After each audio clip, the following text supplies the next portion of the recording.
Our nation is in trouble. I'm talking about our government and our culture.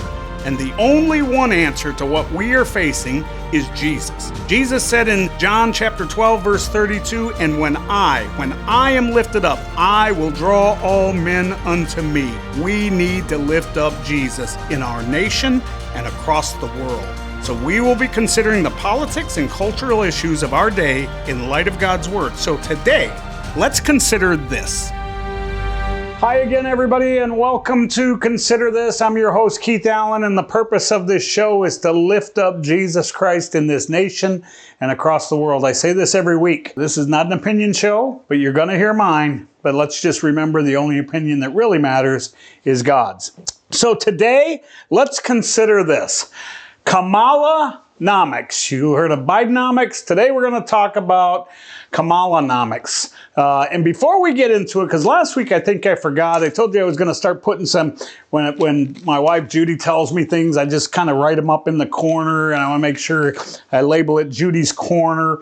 I'm just going to put a couple things out there that her and I talked about. They really are not part of this show. They're just kind of in the background. But for those of you that caught Kamala's address on Friday, where she talked about her economic plan, which is what this show is about today, 3 different times during her address to, I'll say the nation, but the truth is it was to the world. Everybody was watching it.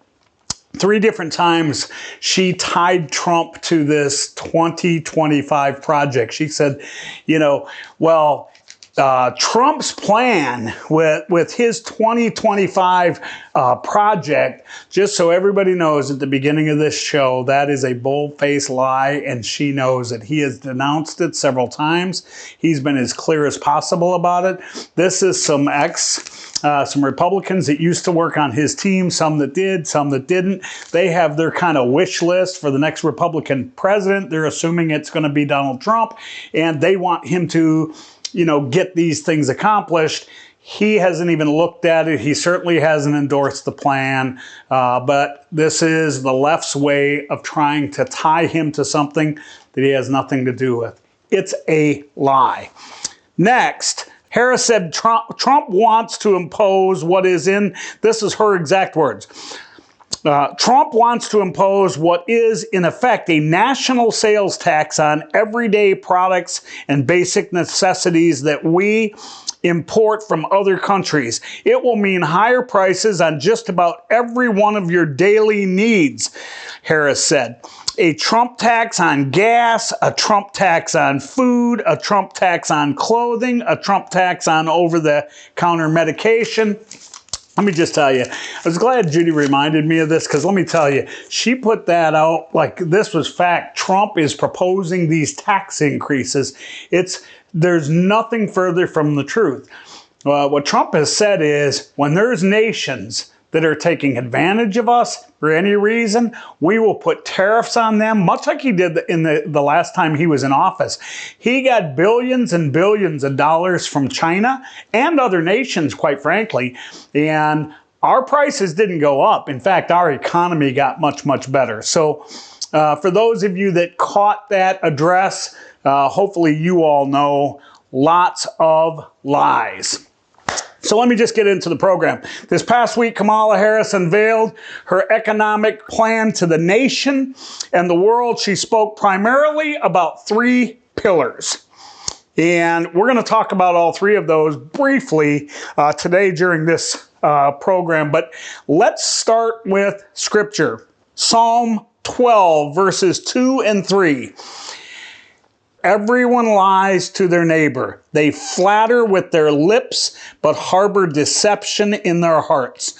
May the Lord silence all flattering lips and every boastful tongue. So on Friday, here's what Kamala said. Here's the 3 things that she said was her plan, her economic plan. And she didn't get very deep on any of this stuff. But here's what she said. Number 1, Her and her administration are committed to fighting inflation.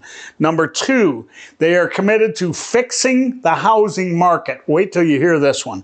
And then 3, they are committed to cutting taxes for the middle class. So I'm gonna tick them off one at a time here, but let's start with the first one, fighting inflation. Harris points to the market power of large corporations as the key cause of rapid price increases for essential goods. Specific to the food industry, extreme consolidation in the food industry has led to higher prices. This is what she's saying. Large grocery bills. So here's Kamala's solution. She's promising a federal ban on price gouging for food and groceries. Let me just tell you, first of all, many economists that have looked at this are already saying, whoa, wait a minute, including those on CNN. They just had an economist on CNN, a network that loves her, saying, hey, wait a minute, this isn't going to work. They reject the notion of corporate power causing inflation. That's not what causes inflation.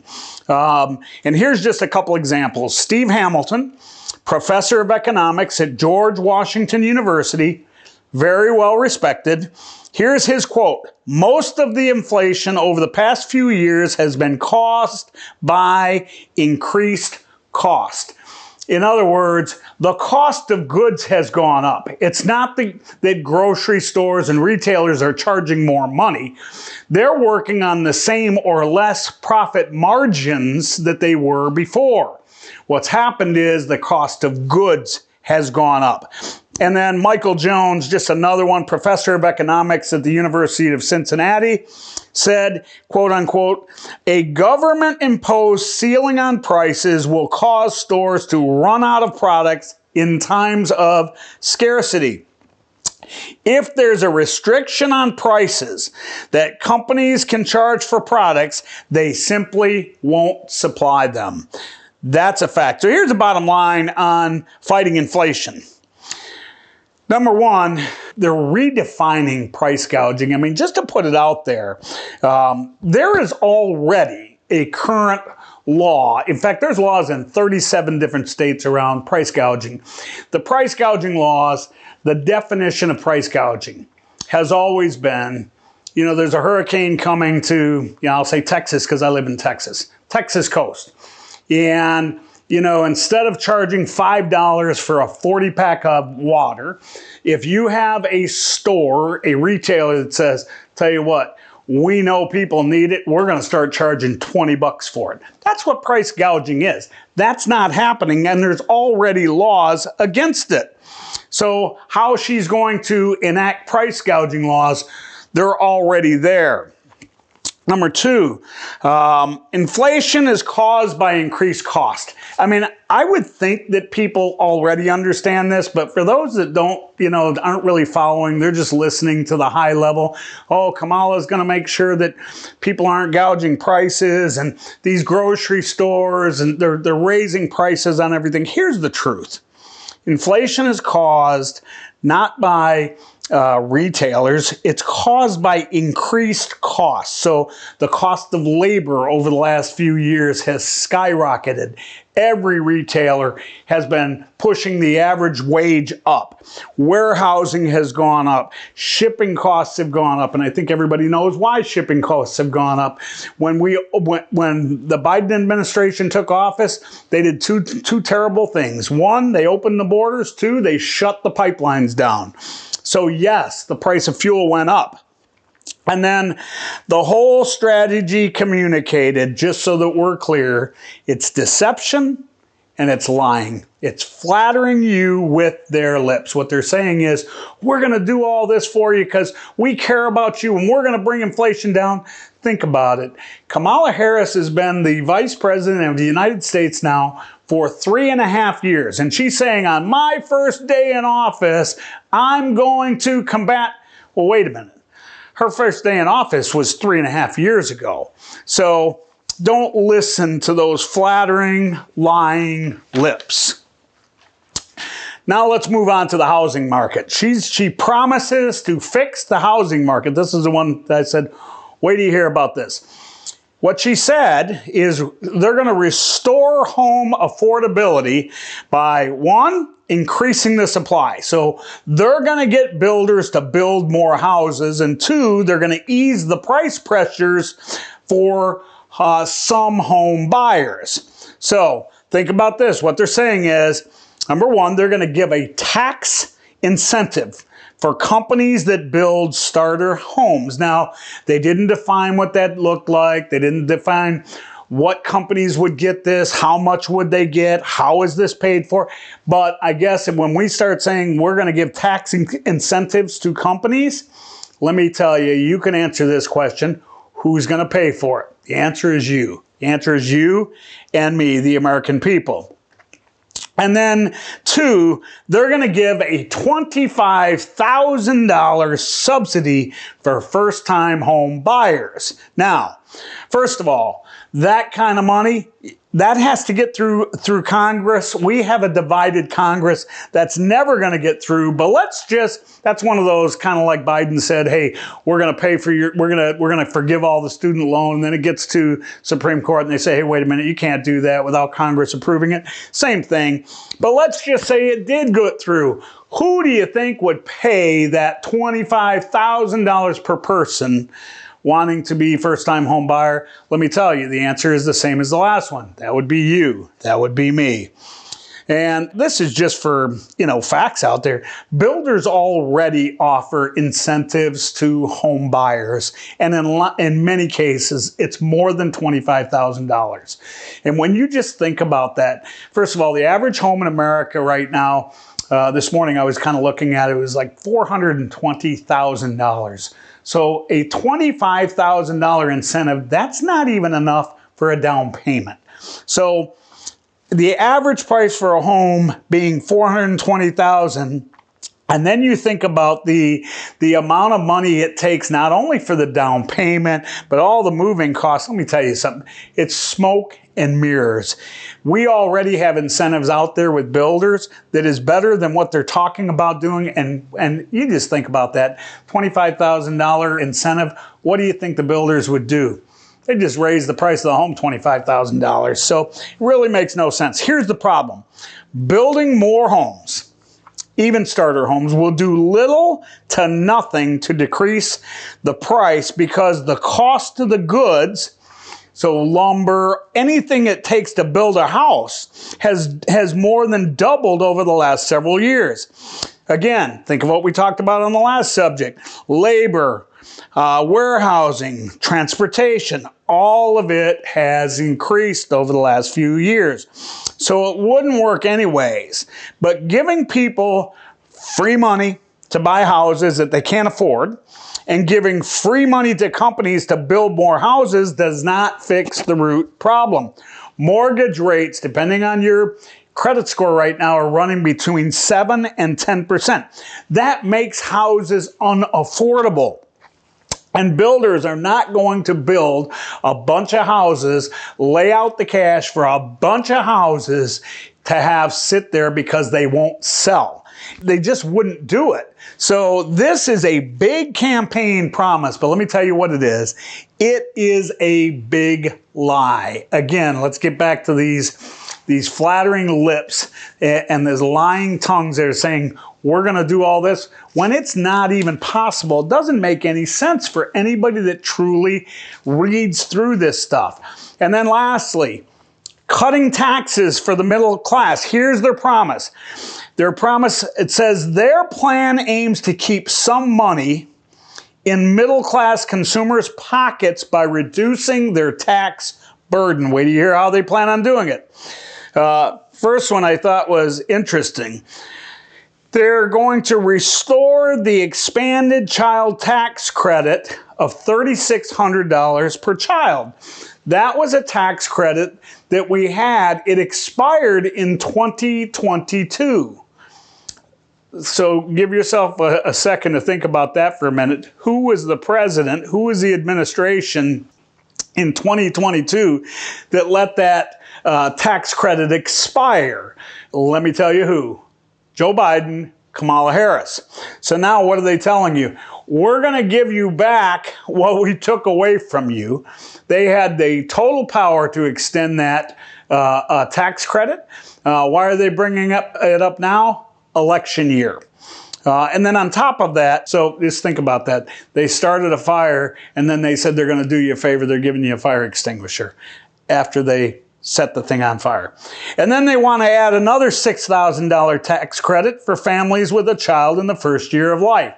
So again, they've got all this stuff that they're saying, all these tax credits, it has to be paid for. How'd they say they're going to pay for it?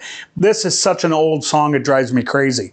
They're going to pay for it by increasing taxes on wealthy individuals and large corporations. Let me tell you the result of that. First of all, that math doesn't hunt. For the last 3.5 years, we've heard, I don't know how many times we've heard President Biden, this current administration, talk about how we're going to tax the rich. We're going to make them pay their fair share. We're going to tax corporations. And then when they define, well, you know, what wealthy individuals, what counts as wealthy? It was anybody over $400,000 that made over $400,000 a year. Let me tell you, there's been so much math put to this. There is no way that increasing taxes on individuals that make $400,000 a year or more, and those are the only ones you're going to raise taxes on, let me tell you something, that does not pay for the taxes that this administration is proposing. In other words, we have a $35 trillion debt right now, national debt. That continues to climb and then some. And then the other thing they said they're going to do is they're going to charge large corporations. So they love telling you that, hey, these corporations, they don't pay as much tax as they should. Let me tell you something. When Donald Trump took office and he lowered the corporate tax rate, what happened is you had American companies that started bringing their business back to our shores. When you start raising taxes, the opposite happens. You start raising corporate taxes, they'll cut down on their labor here. They'll increase their labor in China, Mexico, wherever else they have to. There are businesses that will actually leave the United States versus coming to the United States. And then once you do raise the corporate tax, let me tell you, do you think that companies just say, well, I guess we just have to eat that? They have to make a certain amount of profit margin. That's what their business model is built on. So what do you think happens with those increased costs? They pass it on to who? You, me. And not because they're bad people, but because they have a business model, they have employees to pay, they have goods and services they have to pay for, and they work on a certain profit margin. So don't listen when you hear these things that, oh, all we have to do is raise the price on people making a lot of money and make corporations pay a bigger share of taxes. Let me tell you what that does. It raises the prices for consumers, and it causes companies to leave. Bottom line, an economic plan like this. Honestly, it's socialism is what it is. It's guaranteed to increase our national debt. It's guaranteed to cause food shortages. At a minimum, we're headed for a recession and probably a depression. Let me tell you something. When you hear them talk, you know, I went past the grocery thing just in the interest of time, but I can just tell you, Kroger is a public company, so anybody can look this up. And I have friends that have worked for Kroger. That is the largest grocer in the United States. And let me just tell you, they work on 2.9% profit, and that's one of the higher ones. So they're working on less than 3 cents on a dollar profit. So you can say, yeah, but they make a lot of money. Their profit margin is under 3%. You find a business in our country that'll work for less than 3%. And I will tell you, a lot of your regional grocers, they work on under 2 cents per dollar. So don't listen to this garbage that they are trying to feed you.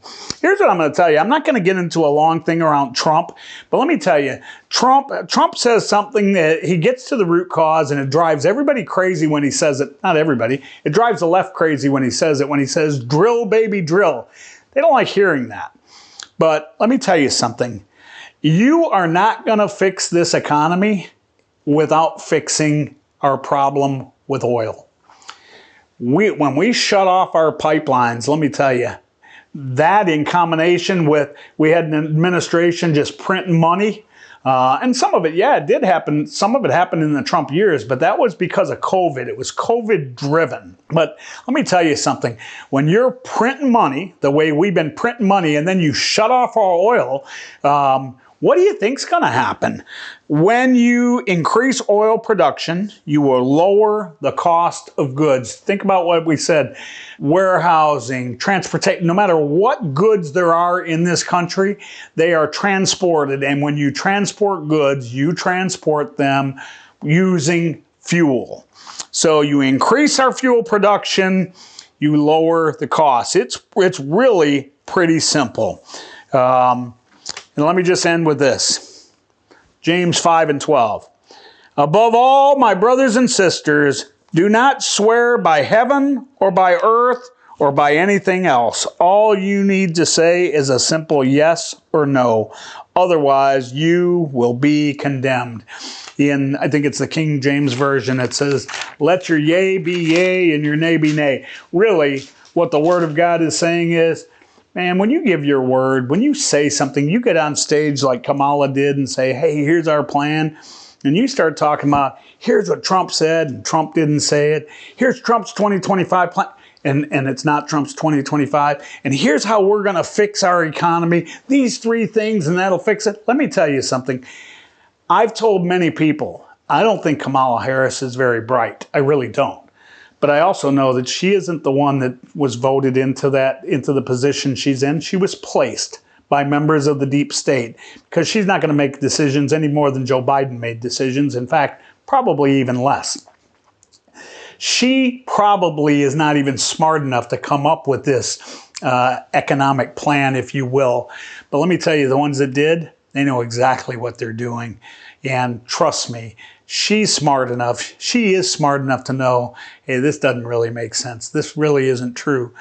What they're trying to do, smoke and mirrors. If you notice, she still has not had a press conference where the media has been able to ask her questions. You're seeing Trump every week, sometimes twice a week right now. He's having full press conferences for an hour, hour and a half at a time. They can ask him any question about any policy they want, and he has an answer.